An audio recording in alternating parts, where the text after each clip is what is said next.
Yo no crecí con Doom, no estuve ahí cuando la saga era sangre, demonios y metal. Pero un día Doom cambió, oscuridad, pasillos angostos, silencio. Doom 3 no fue una secuela, fue una respuesta, una necesidad. Incluso su creador, John Romero, lo dijo: Doom 3 no es un mal juego, pero no es mi favorito. Y aunque los fans lo odiaron, y aunque no suena a Doom, hoy es un exponente del survival horror. Como un juego tan odiado terminó redefiniendo el terror en los videojuegos.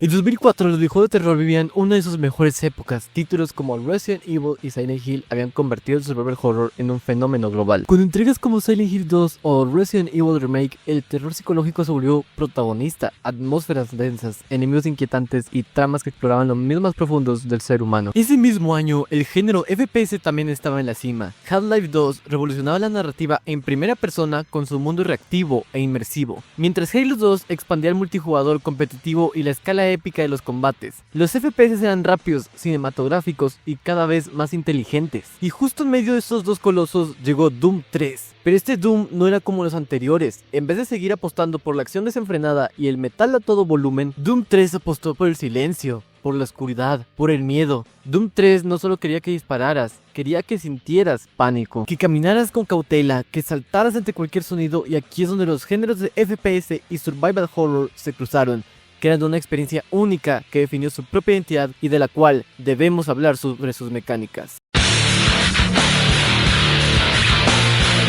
Si algo definía a los Doom clásicos era su velocidad. Te movías como un rayo, esquivando balas y reventando demonios sin detenerte. Pero Doom 3 no juega con las mismas reglas. Aquí el ritmo cambia y con él la forma en la que experimentamos el horror. No puedes usar tu linterna y tu arma al mismo tiempo. Parece un detalle pequeño, pero cambia todo el juego. O ves o disparas. Y en un lugar donde la oscuridad es tu peor enemigo, esto se vuelve un problema real. Cada pasillo es una ruleta rusa, iluminas por un segundo y en la siguiente sombra puede haber algo esperándote. Este simple cambio transforma Doom 3 en una experiencia mucho más tensa. No puedes avanzar como loco, porque cada esquina es un posible ataque sorpresa. En los Dooms originales, los demonios eran máquinas de morir, corrían hacia ti como piñatas llenas de sangre y balas. Aquí, los enemigos están diseñados para hacerte sentir indefenso, aparecen en el peor momento, saltan desde lugares que ni veías y a veces solo esperan a que bajes la guardia. Doom 3 juega con tu paranoia, nunca sabes si un cadáver en el suelo es solo un cadáver o una trampa.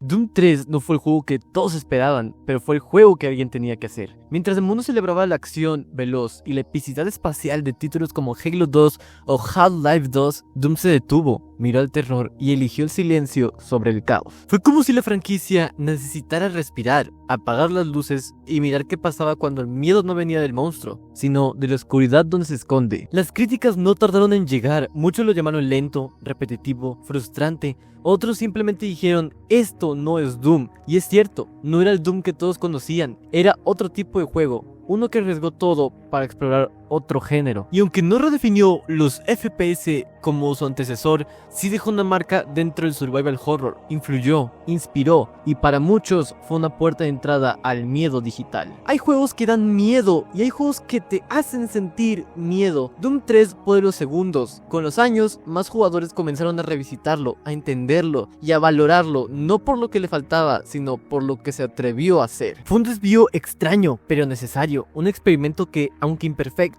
demostró que incluso las sagas más explosivas pueden tener un momento para temblar. Y recuerden, como siempre les digo, que el terror continúe.